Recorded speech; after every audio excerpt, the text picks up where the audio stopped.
Recorded live from the mats of Radical MMA in New York City. The Martial Culture Podcast. Your source for in-depth combat sports and martial arts insights with Coach Rene and Matt Peters. Ring the bell and let's get it on. Here we are. What episode is this? I lose track. Oh my God, it doesn't matter. Up there. Yeah. It's an episode of the Martial Culture Podcast. So you're treated to this. Renee, how are you? I am fantastic. Life is great. Wow. I'm just really blessed. Well, good. I'm happy for you. I'm really happy, yeah. So how about you? How are you? I'm really bad. What? I don't look forward to slapping you. Why not? It's like a good and a bad. It's like I won a bet, but now I have to hurt somebody. Oh, you're not going to hurt me. I'm not going to hurt you? You can't hurt me. It's not Come possible. On. My hand is like the size of your face. No, my face is not that gotta small. hurt you. It's not that small. I do have a thin face. It's very rat-like and thin, and but it's not that small. Are you saying So my for hands people are who small? don't know, I have Donald Trump syndrome. Donald Trump. I need to have big hands, or else I can't feel like a man. Tell me my hands are big. I want you to, look, I remember we had a bet, so I lost fair and square. I understand that, but I can't. I'm looking slap forward you. to I it. can't Why slap not? you. I'll slap you like in the arm or something. I can't slap you in the face. That's Why weird. not? That's rude. It's not rude. I do it every day, because we train combat People jiu-jitsu. pay you to do it. You're not giving me money. It sounds like it's some sort of weird. Yeah, you put it on Craigslist. Pay me, and I'll get slapped. With or without the latex mask. I don't know. Oh God. Always with. That's a little too... We're off track. Boy. We are way off track. I can edit this out, but I have a question. Is the episode with our last guest, is that out yet? Tomorrow. Tomorrow it comes out. Yes. Okay. So if you're listening to this, we listen to the next episode. yeah, listen to the next one right away. We're going to put out 2 this week. Yes. Why not? We did one last week, but we had to time it for his book release. It was a fantastic episode. So Yeah. I can't even tell you about it. Just go listen to it. Secret. Press the button. Press next. After this episode is over, go on to the next one. Yeah. Go back to the and beginning review too. us on iTunes. Oh, wait. We still haven't picked, so we said we'd have a deadline. We still haven't picked the winner for Barry Eisler's book. So we will do that the next episode. They have to listen for the winner of Barry Eisler's book, because we said this deadline. The Killer Collective. The Killer Collective. That's right. And still, his book is still number 1 on iTunes. It's number one like thriller on iTunes. I'm not iTunes, Amazon. Sorry. His book is number 1 on Amazon, and it's like the best-selling thriller. Everybody says it's great, and I still haven't read it. I will read it. I can't afford it, so maybe I'll enter the contest. Well, Can I win? Yes, you can. I haven't read a book since like 6th grade. What? I know, I'm a horrible person. You got to know. You know what it is? The trick is you have to find something you're interested in. And then it's not hard work anymore. It's funny because this goes back to martial arts. It's like, how do you develop good habits? And we talk about this book, Atomic Habits, a little bit. I think we mentioned it once on the podcast, just briefly, but it's a great thing. Is like when you want to get yourself to do something positive, but the jump all the way through, like reading War and Peace, is a big jump, right? So what you do is or just training, going to the academy every day and training or something like that, is the first thing is you want to read, okay, you put a book by your nightstand every day. So you're going to go to sleep and you see the book, and it's like, it's the jump between picking the book up and just leaving there, that jump is very small. So you don't really think about it. It's right there. So you kind of like trick yourself into making it easier. And there's all these little tricks. And I really recommend the book Atomic Habits, because it just says, okay, well, if I want to start reading again, or I want to make training consistent, how do I, schedule, how do I trick myself into making good decisions on a regular basis? And let me tell you, willpower is always limited. And I had one teacher, and he said, motivation and willpower are like water in a cup, but the cup has a little bit of a hole. And each time you have to kind of refill it. So it's not, the hole isn't big, but eventually the cup will run out. It's a finite resource that if you're not replenishing it, you won't. Now, what you have to do is you find ways to trick yourself into replenishing it, and that's it's a really important thing, that how to find ways to make yourself develop small good habits. And the ways like I recommend the book because in the book it says, it really gives a framework on how to do it. But just, for example, in training, people are like, oh man, just go training every day is hard. So what you do is you make sure that right after work, you just go right to the academy, or this. Another one was like, pack your gym bag and leave it at work, and always pack your gym bag and leave it at work. And then it's like, oh, I don't have to like do this. And then, every day you pack your gym bag. All you do is just pack your gym bag. So then that's one down. And then then you just like, okay, well, I have this routine. Well, I'll always take this train. Well, guess what? This train leads to your academy. And then you're like, whatever. It's I'm right here. Might as well do it. So you don't have to like, white knuckle it. There's only so much you can white knuckle in your life, and you can be like, I'm going to read a book. I'm going to do this. I'm going to do this. I'm going to do this. And then, it's like little baby steps in tricking yourself and developing these habits. It's like really, really important. And the book is written by this baseball player, and he had this horrible accident happen to him where he suffered like brain damage, and he had to like learn how to walk again. And it's really inspiring. Aside from the good tips of the book, it's a really inspiring way to organize your life towards good habits. Like another one, you want to eat better.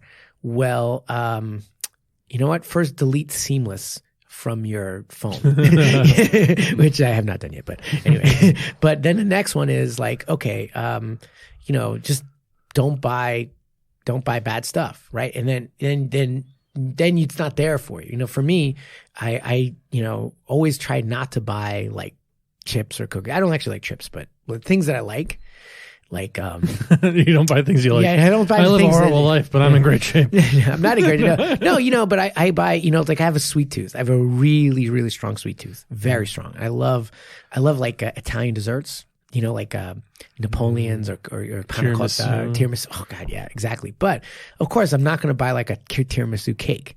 And what I'll do is to offset my sweet tooth. I'll things like the other day, my wife and we bought some peaches, and like, oh, I was really sweet tooth, so I just had a peach. And peach is like it's a better choice than tiramisu, and just things like that, So, it's just like tricking yourself to make good decisions is the real thing. So I said, put a very entertaining book like Killer Collective right on your desk. That might do it for me. And it's very, very good. I will give you the copy that I have because I do have a copy. You're in the next book, aren't you?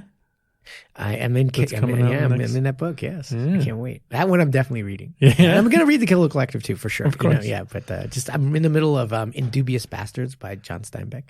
It's like real serious book, and it's pretty awesome. Is it related to Inglourious Bastards, the movie? No, Indubious Battle. Oh, Indubious. Sorry, did I miss Indubious Battle? So it's about a labor uprising. Like these guys are being exploited, and they have this kind of uprising, and it's pretty intense, because he wrote a lot of very socially conscious work. So anyway, never mind. Let's talk about fighting. Let's talk about punching people. I got to win Killer Collective so I can start reading. Yes, but yeah, there were some fights this weekend.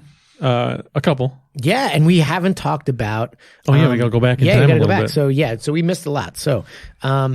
Because we did that podcast last week. But first thing is Moraes and Cejudo. And, one of the reasons, I actually bet you that, Moraes would win. But I actually really felt a little more on the Cejudo one. He was giving me a gimme. And let me tell you why I felt that. And this is what he didn't do in the first round. You saw the fight, right? Mm-hmm. In the first fight, I was like laughing because I'm like, oh my God, I might actually win this one because I thought I was going to lose. I'm like, oh shoot, I get to smack Matt. I didn't get my normal text at 2:00 in the morning with, I get to punch you with exclamation points. He wasn't ready to admit that he lost. Yeah, no. No, actually, you know what? I think I watched that the next day or something. Mm-hmm. But anyway, so this is why I felt Cejudo would win. And you can talk about the fight that just happened this weekend, Lovato versus Mousasi, because it's kind of a similar thing. Grappler versus striker, although that's not really true because Moraes is actually a very, very, very good grappler and Brazilian Jiu-Jitsu black belt and really great fighter, guy I'm a fan of, and like incredible hands. But if you were going to say what weapon Moraes has that would threaten Cejudo, it would be the low kick. Right? Low kick and kind of a check hook too. Like those are the things I said would really, really hurt him. But when you're putting a guy on his back pedaling and making him step back, it's very hard to have him get off his kicks. And wrestlers have an ability to put pressure on guys that is very, very serious. And so I actually felt that the fight would not go the way it went in the first round. Because Moraes, was kind of picking him apart. And he was, he was tentative. Cejudo was tentative. And, you cannot be at the edge of a kicker's distance. And he was just eating stuff. And his trainer, in the middle of the end of the round, he goes back to the trainer. His trainer's like, punch your way in and put the pressure on him. And the minute he did, he switched gears. And I knew his coach, when his coach said that, I'm like, there, hopefully if he can execute this, he's going to win. And then, he said something really good. He's like, yeah, I was like letting him wear himself out. And then when I felt his energy low, I knew it was time to eat.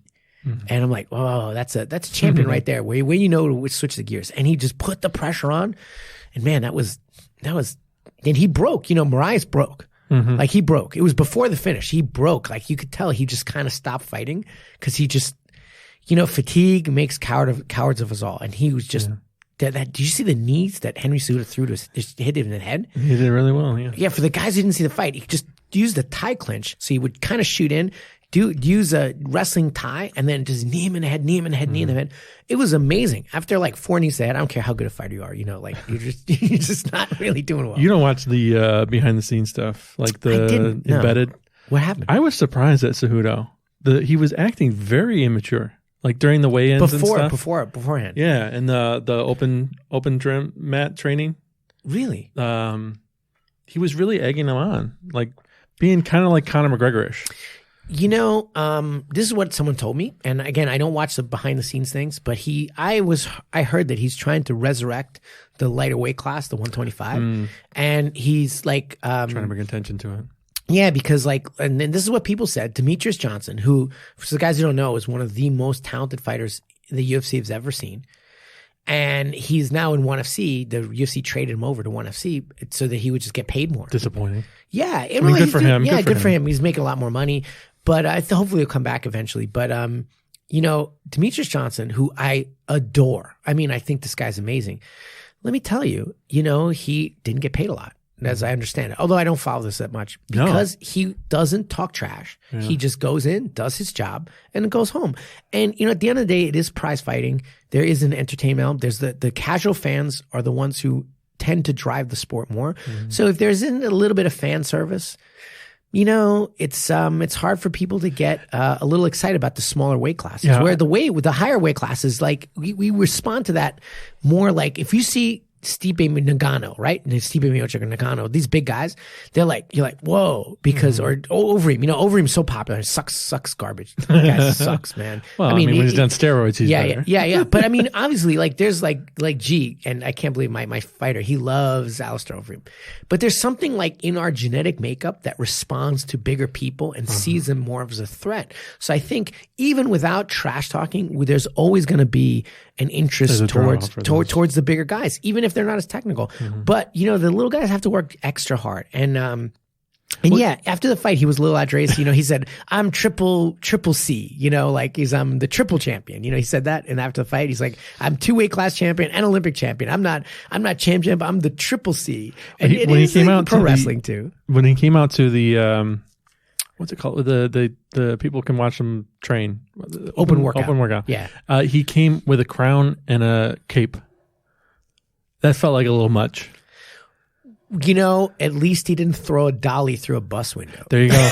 That's the bar we have right now. Which is really terrible, and that's a logical, a fallacy. This is comparative. He didn't commit a crime. He didn't commit a crime, right? Exactly. All right. I mean, I think what you're saying is true, that he's trying to just bring attention to the weight class and probably make more money for himself. I mean, exactly right. You have to put on a show. Yeah, you and you know what? Honestly, a lot of people in the martial art community, we had Chris Romulo on a long time ago. He said, I don't like the razzle dazzle. I don't need it. I just turn it off. But for the sport to maintain its popularity and grow, there has to be some fan service. It's not enough, any weight class, it's not enough that you just go in and do your job.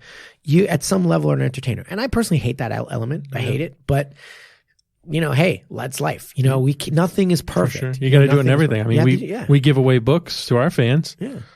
We can't just sit here and talk about stuff all the time. Right, people want them. Yeah. Something from them. But it's the same thing true to martial artists, right? So I was talking to one of my students, and I'm kind of grooming him to be a teacher. And I'll be honest, like, a lot of teachers I know in martial arts who are absolutely amazing teachers and incredibly knowledgeable, but really humble and quiet about it.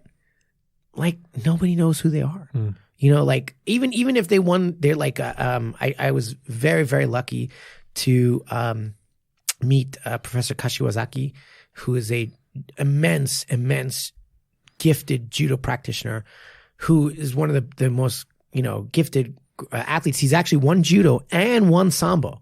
He's the world titleist in 2 grappling arts, which is very, especially in the 80s, that was not like a common thing. And he's amazing. And, who's Kashu? Like, who the hell's that? Like, nobody knows who he is. Even seasoned martial artists don't know who he is, because he is probably one of the most humble, genuine, nicest people I've ever met in my life. And he has so much incredible knowledge. And of course, it's good to be humble, but at the same time, one of the reasons we know what Gracie Jiu-Jitsu is because Elio Gracie was a very outsized personality. That man and his brother Carlos, they people don't realize, but their family were actually originally, they don't talk about this because I think they're maybe a little ashamed or whatever, but his dad ran a circus. The Elio Gracie and Carlos Gracie's dad ran I don't know if you call it a circus, but like a show, like a Barnum and Bailey, your Ringling Brothers kind of thing. But it wasn't like, I don't think it had animals, but it had like attractions. It definitely had pro wrestling in it. It had acrobats, and I don't really know the whole thing, but that's what it did. So they come from a bit of a showman family. If you read the biography of Elio Gracie, Carlos Gracie, or anything historical about them, anytime there was a thing, where'd they go? The minute they had like something to, the fight or something, they go right to the newspapers.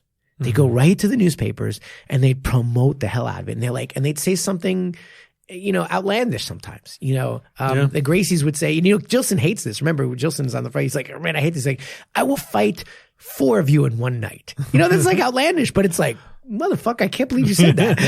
Let's see it. Yeah, all right. So a bit of showmanship is really important. And the same thing as a martial arts instructor, if I just go on the mat and teach a technique, it's not enough. Let me tell you, motivation, like you said, and discipline are the cups, and there's a little bit of water running out. And so there's different ways to have students in have their motivation. And like I said, there's the atomic habits. But there's another thing is you become inspired. And so that's not a bad thing. Sometimes, like, I know a lot of martial artists who look at George St. Pierre or some of the champions, they inspired by their journey. And if you don't say anything, you don't put your presence out there, it's hard to inspire. So when I'm teaching, I also try to inspire, and so I'll tell a little bit anecdote. I use this move in a fight, and this happened, or I talk about, unfortunately, I did have some self-defense encounters. I'll tell you, this is what happened here. And it can inspire my students to motivate, self-motivate, and also to reach for that next goal. I'm like, hey guys, I got injured. I couldn't walk for 2 years, and this is my path. And boom, boom, boom. And some people find that, a little bit inspirational. I'm not nobody special, but definitely it was a hard road for me coming back. And if somebody can find some inspiration from that, from my story, and I can tell that in a way that's entertaining as well, why not? And making the class, not just my class, not just technique, but inspiring my students is important. And I think the same thing is true for martial arts. I don't know if it's a bad thing until it gets too far. Chael Sonnen, Conor McGregor, and Colby Covington, those guys go too far. But, a little bit of razzle, like, the John Jones, Daniel Cormier, word battle. Some people found that entertaining. I generally turn it off, but sometimes it was like Daniel Cormier is legitimately funny. Like that guy, it's really funny. He says some things, so having a little bit of that razzle dazzle within reason is is not necessarily a bad thing, you know? It definitely is, you know, the original sales point of the UFC was like, it is a human bloodbath. And, you know, that was the sales point. And now, if that's not there, what's going to take its place to have people? Well, obviously some human drama. Right. And I don't think people go to fight to see the fights as much for the technique. Even casual fans, not non-casual fans, like people who are real serious, they want to see some drama. You know, they want to see something amazing. They want to be transported out of their humdrum lives. And even technicians, people like technique. And that's it's not a bad thing, you know? You got to keep people entertained. You have to, yeah. You got to keep them engaged. Yeah. Speaking of Chael Sonnen, I mean, I kind of getting off topic a little bit, but he got a little bit of his little knockout happening. Ass kicked by Lyoto Machida. Oh, I'm so sorry to hear that. You know, and that's a great example. It's not really off topic. How did Chael Sonnen talk himself into the fight with Lyoto Machida? Well, guess what? Because he's a controversial, entertaining personality. They're so different level of fighter, such a different level of fighter. How is Chael Sonnen on every freaking Bellator card? Well, because he's a draw. He's a draw. And the same thing How with, is he a draw? He's a draw, but he's like, sucks. I mean, you know, not sucks, but you know, he's not really that great. His outsized personality is leagues ahead of his actual skill set. Yeah. You know? So there you go. I like that though. I saw Chael Sonnen actually also had an interview recently with TJ Dillashaw. Did you see that? Any part of that? No. What happened? Dillashaw was coming clean about using PEDs. No, please tell me. What? Well, Dillashaw, so he just came clean. I know, but I don't know the details. He just went like kind of all into it, why he was doing it, the pressure and all this stuff, and he just was like, "Yeah, I've been on PEDs for a long time." And was mostly EPO, if I'm not mistaken, right? Was it EPO, erythropoietin, or? I don't know the specifics. Yeah. But it was really interesting interview. I mean, I don't like Chael Sonnen, but if you check it out, like on YouTube, just look up Chael Sonnen and Dillashaw.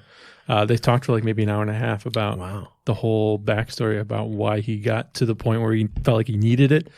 And then coming back from kind of disgrace a little bit. I mean, I feel I wonder like if Chael Sonnen also divulged his steroid use.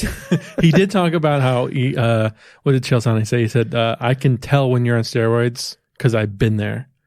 Oh, like he didn't go into, like he said, you know, I see that little thing on your arm and I know that that's like a side effect. Yeah. And so probably, I mean, he didn't get to the point where he said I was on them, but he did get into a little bit about that. But it is an interesting interview. I don't publicize Chael Sonnen very often, but I think more of the Dillashaw part of it was because he let him talk a lot.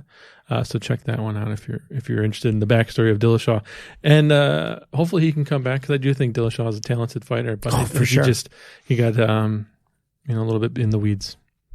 Yeah, and with his alpha male competition and things like that, feeling like he had to elevate to be at the level where he can compete against alpha male and kind of get his. Yeah, but I heard that he was doing steroids while he was like. Forever. He was the steroid guy. So I don't know. He didn't give me that. I mean, I never got that look from him. I mean, when he came back, he did look different. Yeah. I mean, it's also like it could be he's doing one type of cheating. It doesn't necessarily have to be steroids, but in performance enhancers, so many different types. Yeah. But yeah, no kidding. But that's, the pressure is a really important thing. And there's a great quote from Dan Gable about steroids, and this is actually true. I've found people, and steroids don't make you just strong; they make you like a little bit more courageous. There's, at the end of the day, it's very much our emotions are very neurochemical. There's this great article I have about how free will is some sort of a canard because really a lot of our choices are biochemical, and there's a tremendous amount of psychodynamic research, research on psychodynamics that show that. So when you take testosterone, obviously it kind of pumps you up. I mean, I've seen this. I've never ever taken anything other than like protein powder, the GNC protein powder maybe, and I don't even do that because I'm lactose intolerant, and it just is terrible, right? I remember when Mark McGuire was big, I was taking creatine because I was like, I want to hit baseballs. I can't take It creatine. didn't do anything. No, creatine is supposed to be like, I know guys who take it and it's great, except I react really badly to it. I won't go into it because it will disgust we'll lose all our just me and creatine don't mix. And I've tried it many times. It actually is really good because it increases like the amount of water in your muscles. So, first and foremost, it keeps you from getting injured a little bit. But it depends on how you metabolize it. And there's most of the guys I knew who took it were Asians because when I was in Japan, that was all the judo guys were taking creatine. And there was the one thing that was allowed, and they're competing. They weren't allowed performance enhancers like steroids and stuff, but creatine was a great thing, especially in judo because injuries are so common. The amount of abuse your body takes, you have a little extra water. It just allows you to just kind of like, take the abuse a little better. And definitely you can perform a little more too. But I'm certainly not an expert on the subject, but, the only thing I ever took was, like over the counter, a little bit of creatine and a little bit of protein. And that's about it, and I don't react well to it. But that being said, I have a lot of training partners over the times I had this one guy who's Australian and he was coming train with us and he was 185 pounds, which is not that big. And at that time I was about 160. So we're at, 20 pounds difference. I was 165, he's 185, 160, whatever, And I put him in an armbar and I was underneath him and he used one hand and muscle curled me off the floor. That's not humanly possible. That's like almost his body. It's like the freaking Hulk. Yeah, no, I mean, and with one arm, he muscle curled me off the floor. And he was like probably the most ripped guy I've ever seen in my life. And I'm sitting there, I'm like, holy shit, I'm in the air and this guy's holding me in the air with one arm. And, and of course I knew he was taking steroids because in the locker room, in front of everybody, he would shoot up. Like, I mean, it was like the thing he did. And my instructor at the time was not a fan of it, but we only had like a total of like 14 students at that academy because it was after 9/11. The academy went through some bad times because it was right next to the World Trade Center. So we had to relocate and we lost students and we were trying to rebuild. And I think my instructor's like, yeah, I can't kick this guy out right now because we only have 14 students. And let me tell you, he was freaking tough. Like he was like Taekwondo world champion or something, or not world champion, but a high level Taekwondo guy from Australia. He came to New York and I have pound for pound, literally the strongest guy I've ever pound for pound. Unbelievable. And when you're on steroids, he was like mentally strong. You could tell when he was on, when he had kind of shot up, and you could tell when he was like cycling off. Because when he was cycling off, it was like, he would tap really early. The fight wouldn't be there. And so, there's neurochemically, it changes you, makes you more courageous. So Dan Gable has this great quote. And he was talking about the Olympics, and he said, I found out that my opponent from Russia, from the Soviet Union, that back then, was doing steroids. And instead of thinking, oh, that will be a mark against me, he said Dan Gable. And Dan Gable's a really famous wrestler. For the guys who don't know, he's like wrestling god. And he is the hero of most American wrestlers. The vision quest of American wrestling ends in being Dan Gable, the guy who had almost no points scored, almost a perfect record in America, and then went off to the Olympics, won. And but he said, I heard my opponent was doing steroids, and I knew I would beat him because he was mentally weak, because he needed the steroids to overcome me, and I needed nothing. Wow. And you know what? Fuck yeah. Yeah, that's it, and I tell my students, I don't ever want people to do performance enhancing drugs. And anytime you see that, that they needed that extra boost to get the courage. You don't. You grind out that courage. And let me tell you, when you are not taking performance enhancers, training is so fucking hard. Not to say that, Jilson will yell at me because he listens to this. He's like, Jilson, for the guys who know, the guy Jilson comes onto our podcast and he was a bodybuilder. So he's done every steroid in the book. and he's, but you take a steroid, you still have to work hard. And he will disagree with me in the sense that, but the depth of despair that you go into sometimes when you're just wrecked from training, I really don't think is there. I've never taken steroids, so I can't tell, but like I look at guys and I'll do the same training session, and over years, this is over grappling I've been grappling since 1980, 88, really seriously from 92 to now. It's coming on almost 20 years now. 88, really almost 20 years. I started really grappling seriously in Japan, but before that in 88 was when I started grappling, right? So yeah, we're 20 years, right? And no, more than 20 years, 30 years almost. 30 years, yeah, I can't do that. That's why I do martial arts, because math is beyond me. So yeah, 30 years. So I've met so many people who did steroids, and I train with them. And then I come back the next day, and, I had tried to sleep, take a bath. And yet when you go home, you have to do all this stuff to make sure that you can train the next day. Mm-hmm. And the next day you wake up and you need like 5 minutes to get out the kinks. And they're just like, you ready to go or not? I'm like, motherfucker, I know you're shooting up and you're fine. And I'm not shooting up, and you motherfucker, I'm going to kill you. So it makes you go down hard. You have to go up the same amount, but you don't fall down the same amount. Right. Like the pit that you reach after training at 11:30 at night, when you roll on your right shoulder and you're like, oh, Jesus fucking Christ, that hurts so much. And then, you can't sleep because your back is so sore, and you have to ice everything and tiger bomb everything. And the next day you need like 20 minutes just to get out of bed. When you shoot up, you don't get that. And that's why they do it. Yeah. It's the up to get to the top range is always hard work. It's unfortunate that there's side effects to performance enhancing drugs, because it sounds amazing. It does. Sometimes I'm like, man, I wish I could shoot up. I mean, I would never do that. I would just not. It's not in my way. But if I would lie to you. I would lie to you, Matt. If I lie to you, I would lie to you if I said I wasn't jealous. Sure. Absolutely. You're just looking at them but it makes me want to pound them into the dirt even more. So. It makes me want to pound it. Like, I hate steroid guys. If I roll with one and I know he's in steroids and I can beat him, I'm going to beat him a little extra hard. Yeah. Not now, because I'm not really competing, but back in the day, and it's rampant in the jiu-jitsu world. Like Chris Robinson, we had Chris Robinson on, and he's like, Chris is almost 50 years old, in great shape, and he's like spends all his day working out. And then you look at other guys that don't work out, the same level of maintenance he does, and they look twice as ripped. He's like, wait a minute, Mm-hmm. Like it's not supposed to be that easy. Yeah, but their balls are twice as small. Yeah, I know, right? But that's my thing. I recommend, when it comes to steroids, I recommend everybody watch the documentary Icarus. Mm-hmm. It's on like the Russian thing, Russian right? thing. Yeah, it's like really, really light. And that's also a crazy story. Yeah, it's crazy.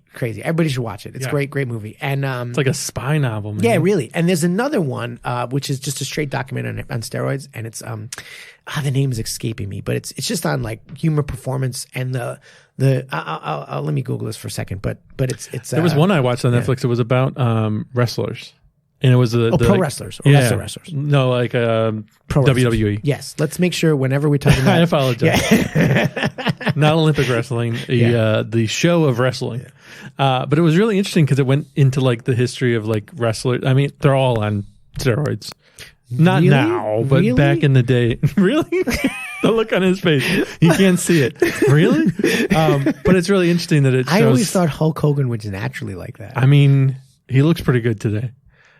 Does he? For an 80-year-old. I don't know. He's 80? I don't know how old he is. I'm sure he's not. Yeah. But he's a good lawyer.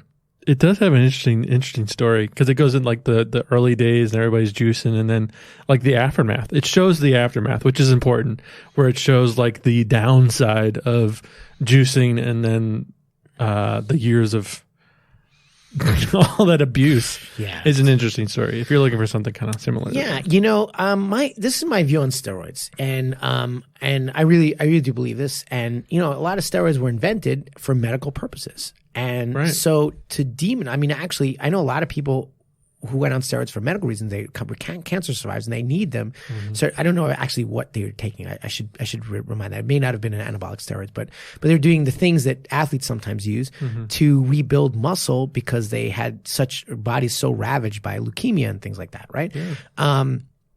And so the same with marijuana. We see marijuana legalized right now. demonizing something and saying it is all bad is not an intellectual approach. There has to be some way to not seen in Manichaean terms, like this is good, this is bad, not like that. See it in terms of like, well, it can help these sick people, or it can be used in this way, or maybe I don't know if there's a place in athletics for it, but there's a place in, like, I know Joe Rogan is very open that he does HGH to extend his life and feel healthier, and he has a doctor prescribing him, and he does like testosterone replacement type stuff. And I don't know. I'm not an expert on it. I think, but we have to get away from just good, bad. That's it's a silly way to think about things, but in competition realm, sure, that's a totally different story. Yeah. I think that there's the getting everybody back to equal as you get older, or let's say you had testicular cancer, your testosterone levels drop. And they're bringing you back to I'm sure mine have dropped. I haven't gotten tested, but I'm sure mine have dropped. Just the aging process. Everything drops as you get older. So bringing yourself back to zero, if you have either good insurance that can prescribe something, or you just need it, they're like antidepressants as well. Like they can be demonized and people think, oh, you're on antidepressants, but there's a chemical imbalance, and to reset that imbalance is important for a lot of people. It's funny you should say that, because now they're finding that ketamine, which is, this like horse tranquilizer kind of drug, is like amazing, and psilocybin, all these other kind of amazing for helping people who are like suffering from really serious depression, and like, it can be important. I am not advocating any drug use. I'm talking, medically supervised,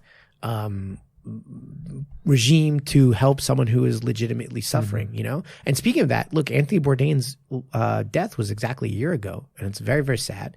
Maybe if the guy got some, help in the realm, I know he's a recovering addict, but he had a lot of internal demons.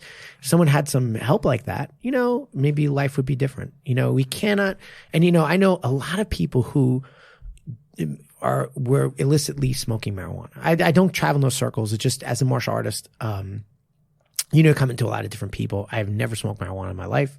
I never will. I don't drink. I don't smoke. I don't do marijuana. I, even watch like my sugar intake, like I was telling you, like these things are something that's not part of my life. But that being said, I know a lot of people who they don't have access to a proper diagnosis of their medical condition. And many of them are very seriously ADHD or something like that, or autistic. And you can see the research now showing that marijuana can be, or CBD or something like that, cannabinoids are very, very, very beneficial for helping people on the autistic spectrum. Like really beneficial. So like saying drugs are bad, don't do drugs, kids. Yeah, of course. Anything can be abused. Yeah, of course. Let's take I can drink too much water. Yeah, absolutely. You could die from too much water. Yeah. So it's like, just like have a little more scientific approach. My father was a physician. I don't pretend to have any of that knowledge, but he always felt that marijuana legalization made no sense. It being illegal, like a class 1 drug, just made no sense. Oh my God. A country actually has a tremendous research material on marijuana is actually the Israelis, because they didn't legalize it, and they actually have a clinic where they're talking about marijuana and how it can be used in medical really serious medical cases, in important, like pain management and cancer, things like that. So they actually like much more of logical approach. Yeah. Look, let me repeat. I'm not like Joe Rogan smoking up marijuana all day. I don't do that. But just a more logical approach to substances, not good, bad. I grew up, drugs are bad, kids, and yeah, of course, but there's a lot of things that we can't see in a black or white light. I always thought of drugs and sometimes even other crimes. If it's doing harm to yourself within reason, it shouldn't be illegal. Like if I want to do drugs, and it doesn't harm anyone else, and it's not a drain on society. I know at a certain point, it is a drain on society. I don't know. But if it isn't, let's put it in like a bubble. If I'm sitting at home and I eat a gummy that has THC in it, and then it helps me go to sleep. Yeah. Is that illegal? I mean, obviously, I'm not. Well, it's not illegal anymore because they sell them everywhere. Yeah. Those gummies. No, they're not full of THC, but they are full of CBD. Yeah, they don't work as well. No, but I agree with you. I totally agree. I mean, there's a line where it's like once you go to a certain point, like if you're shooting up heroin, eventually you're probably going to attack somebody to get money because you need to get your heroin. Right. But I think that smoking marijuana doesn't really hurt anybody. I mean, you can't. It's something like 85% of the U.S. populace smokes marijuana. Like some did a study like that. I don't know the exact number. The worst thing I do is if 85% of the American populace has at some adult population has at some time tried marijuana, then obviously it's like not going to be the death of our civilization. But that being said, you should read a book. It's called I don't read the books. Yeah, I know. Sorry. Oh man, is there an audiobook or you should video? do the audiobook. Great. Actually, no, that's not a bad idea. But have you ever read Brave New World by Aldous Huxley? And Aldous Huxley was an author who really experimented. He wrote one book. God, I forgot what the name is, but the name is really funny. It's like the Gummy Lem Drop Neon Tree or something. He wrote an entire book while zonked out of his mind on 10,000 drugs. Right. So he was like a guy who experimented with drugs as part of the creative process, but also just to see what was going on. Mm-hmm. And his book, Brave New World, is how it's an old book. It's kind of compared to 1984, but 1984, the book was all about totalitarian governments and how they Big Brother and this. This is more like soft Big Brother. The people are pacified through a drug called Soma, and it's basically anytime they're feeling down, they get Soma and blah, blah, blah, blah, blah. And again, it blunts their life. And, there's a famous, quote, Nietzsche, I forgot, Marcus Aurelius, I forgot. One of the Stoic philosophers in the ancient times said the same thing. And of course it was repeated in a more modern sense. But, when you have not experienced the lows and the hardships of life, you can't really understand the heights either. And I feel that continuous, use of anything that blunts your experience, keeps you from reaching a higher point of life. That being said, obviously medical intervention for medical cases are important. But like I said, in my personal experience, going to bed at 10:30 at night, every single part of your body hurting, and then grinding it out the next day, gave me a type of internal toughness that I would never have had otherwise. Mm. And if I had done painkillers and just gone over that and brushed over it, I wouldn't have that fifth gear that I have where, okay, you really think that hurt me? No, boom, I'm going to keep going. Right. And as a martial artist, that was important to me. And I think in life, we can draw parallels. When you blunt experiences, when you blunt it with alcohol or blunt it with drugs or blunt it with TV, and I'm a little bit, maybe TV is kind of the one that I sometimes blunt, I kind of turn off and zone out. It's something I'm looking to do less of too. You blunt your experiences, you blunt your ability to experience life at a higher, more intense and enjoyable level. That's kind of how I look at it. Sure. Am I preaching to anyone else? No, I'm talking my personal ethos, my personal creed. So I do not have the knowledge to make a blanket statement of this is good or bad, but that's how I see the world. Mm-hmm. And I find that the people who do steroids, there's that point where they break. They do break, and their bones break because they're so brittle. That too. Yeah, you've seen a lot of kicks like that where the shin breaks. Yeah, and Silva. Yeah. Oh, he shot afterwards. Man, maybe not. Maybe I think of it before. But that's kind of how I see it, and it's kind of that's the way I see it. But anyway, that's that. Well, this episode took a lot of twists and turns, yeah. But I always like the unexpected moves. Anyway, but yeah, Cejudo won, and he's pretty amazing. The other, I'll just go very cold. We had Moicano versus Zombie, which was over the weekend, and Lovato versus Mousasi over the weekend. And we had the bare knuckle boxing championships over the weekend. So it was like a huge combat weekend. So I'll give you had Moicano versus Zombie was slip, overhand, done. It was like a really, did you see it? It was like, you just slipped the punch, boom. It was like pads. Seconds. Yeah, it was like pads. It was like Chan Sung Jung was like doing pad work. It was like exactly what, pop. And that was impressive because Moicano was very good. And, I was not a fan of Chen Sung Jung for a long time. Like, look, his moniker was Korean Zombie. That is not, to me, an intelligence guy. He went back, and in the last few fights, man, you got to give the credit. He reinvented himself. This is going back a couple years, too, where he comes back, and, man, his hands are sharp as ever. And this guy is like, his boxing is really good. And, he came back from a judo wrestling background originally, and he has some Hapkido, Taekwondo training, but really he's a grappler. He was a wrestler, I think, judo wrestler first. And, but his hands are lethal. And he, I really respect that. Then there was in Bellator. Bellator was kind of interesting because there was 2 fights in Bellator. This week and then last week. Okay, this was Rafael Lovato Jr. versus Gegard Mousasi. Now, you might remember Gegard Mousasi from the UFC. I mean, he fought Chris Weidman with the hand on the floor, remember Chris Weidman kind of like playing the game there, but a legal knee, right? Or wasn't legal, whatever.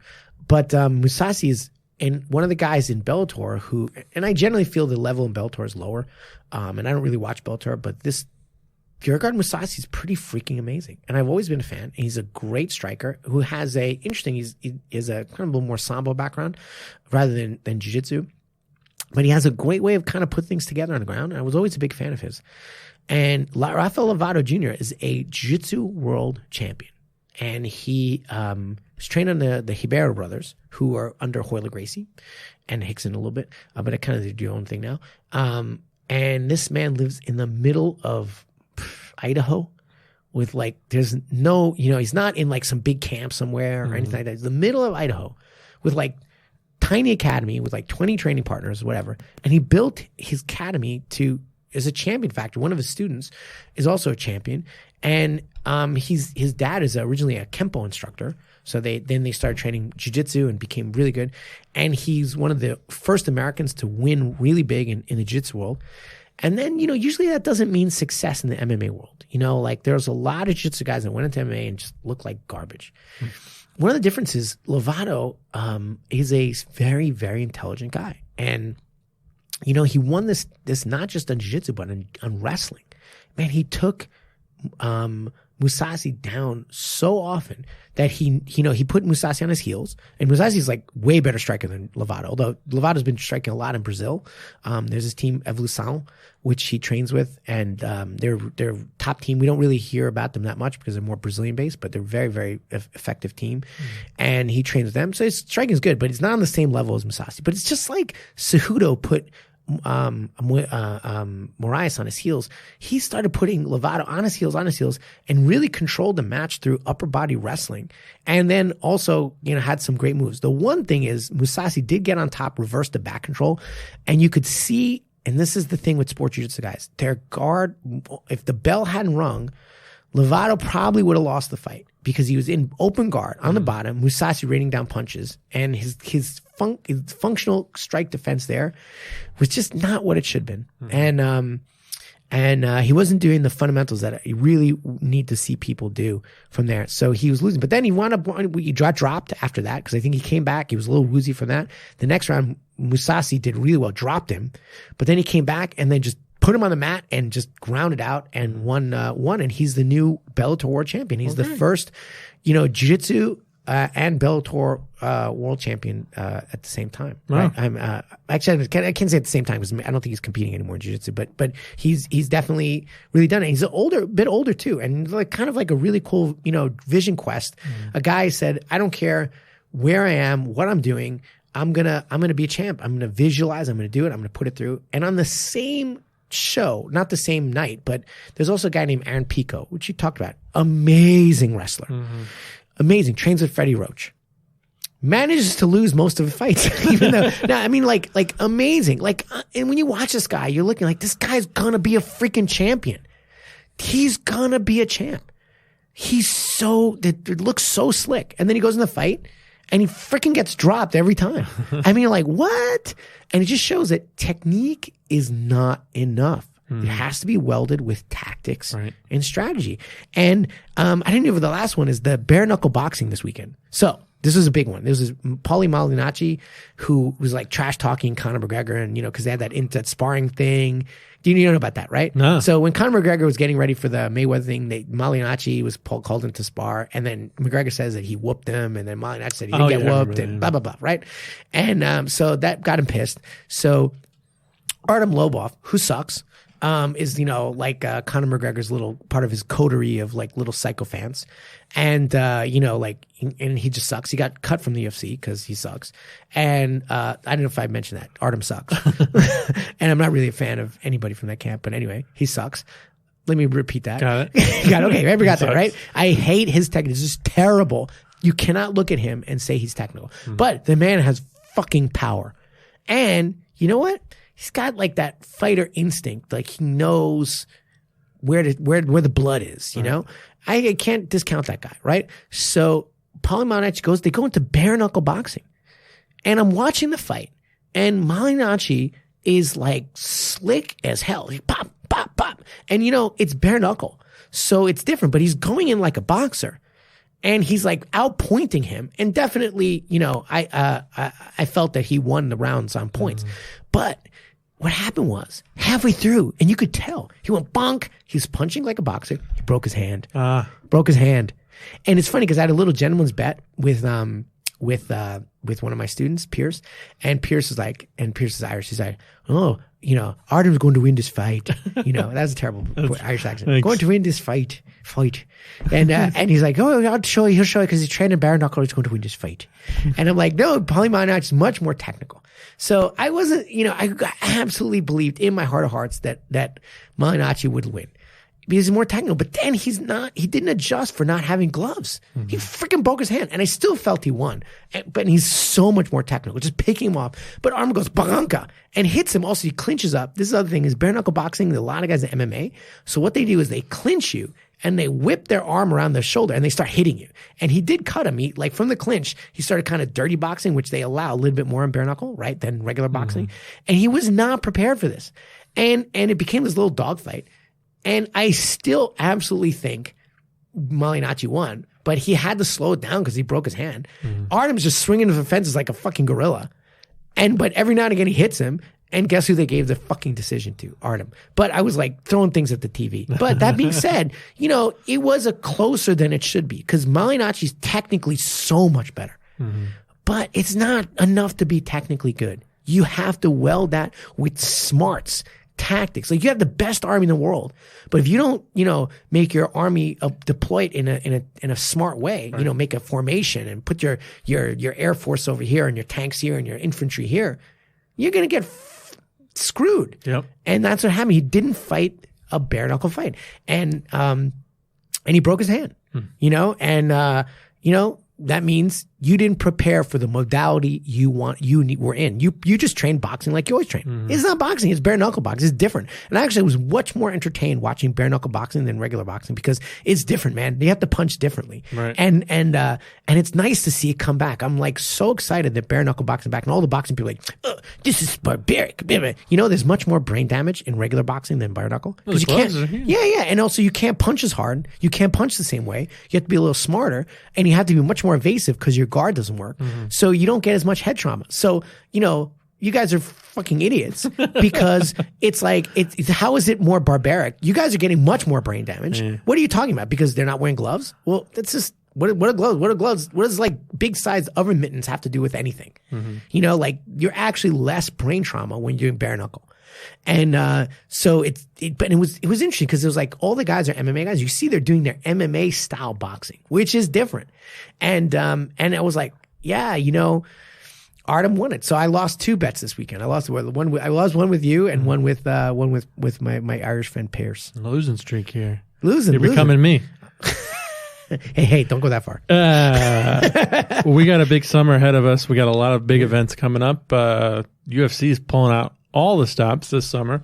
We got John Jones fight, and then like a couple weeks later, we got Cormier. Do you like John Jones? I don't know. Have you? I'm on the fence. Let's see how he does in his next fight. But I'm excited to see Stipe and Cormier fight again. Yes, they're coming up in and John Jones versus Maheta. That is a great fight. The guy he has a big Thor hammer tattooed on his chest. The man has ungodly power. And he's technical too. He's not like a barbarian, but it's really his power where if he puts his fingers on your face, you will wake up tomorrow. Don't put your fingers on my face. If his knuckles hit your face, you will wake up in a couple weeks. And to see how John Jones is going to deal with that. I really feel John Jones is going to win, but it's he's a going test. To kick him and get him, keep him far away. It's a great test. It's great. And John Jones is, he's a person with a lot of demons, but he is one of those champions in our generation we're going to look back. Like Tyson was a man with demons. We're going to look back and we're like, we lived in the John Jones era where combat sports were elevated by watching him innovate. And that is a fact. That is a fact, even regardless of his, aberrant and despicable behavior. A fan of John Jones. I'm bringing him around. No, I've always been a fan of his technique, but it is what it is. All right. Well, we got a fun summer coming up. Stick around. And don't forget the Killer Collective. You can still win one of those. Oh, we can still? We're not closing up the... let's close it. All right. You can't win anymore. Sorry. No, we can... Okay, so... I'll give you one more week. We'll do it next week. Anybody who posts a iTunes or Stitcher review and want to be... You post it, then we'll go through all of them and then we'll pick a winner.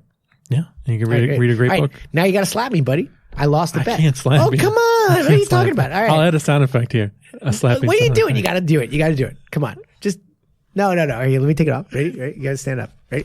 Is anybody watching? No. Ready? And oh, come on. That's my shoulder. That's the best I can do. No, right in the face. Right there. Go. I'm not going to slap you. That changes our dynamic and everything. No, it's fine. No, you know what? Let me tell you what just happened. See, this is what happened. And this is actually interesting. I know we want to wrap up the podcast, but we talked about this before. And I actually talked about this with Thomas Abt, the person we have in our next podcast, right? Is that your parents are nice people. They are very nice people. They brought you up to be a gentle soul. And, guys, I honestly, Matt is one of the nicest people I've ever met. And, so sometimes it is hard to, when you've been socialized so much to don't put your fingers in the person's eye, don't slap them, don't do this, treat people with respect. It's hard to draw out that inner Conan the Barbarian, the inner, dog of war. And life is about balance though. So if you're in a situation where you need to draw on that, you'll be woefully unprepared if you cannot flip a switch. And that's what I think martial training does. And we feel that it's wrong to draw on anger. Anger's bad, especially, I'm a very liberal person, but, violence is always bad and blah, blah, blah, blah, blah. And it's something I want to talk about, bullying. Like anytime a kid defends himself against a bully in school, like the guy who defends himself is very often in trouble, which is ridiculous. But, there's this idea that all violence is bad. Absolutely not. Right. Like what World War II was bad. That was, getting rid of Hitler was a good thing, right? It's challenging to apply moral considerations to larger issues, and obviously they're more complicated. But at the end of the day, there's some times where violence is absolutely in defense of yourself and in defense of your loved ones is absolutely appropriate. And sometimes it's also good to get in touch with that inner violent person. And it's hard if you haven't, particularly for women. We have socialized a lot of women to not be able to be in touch with their inner aggression.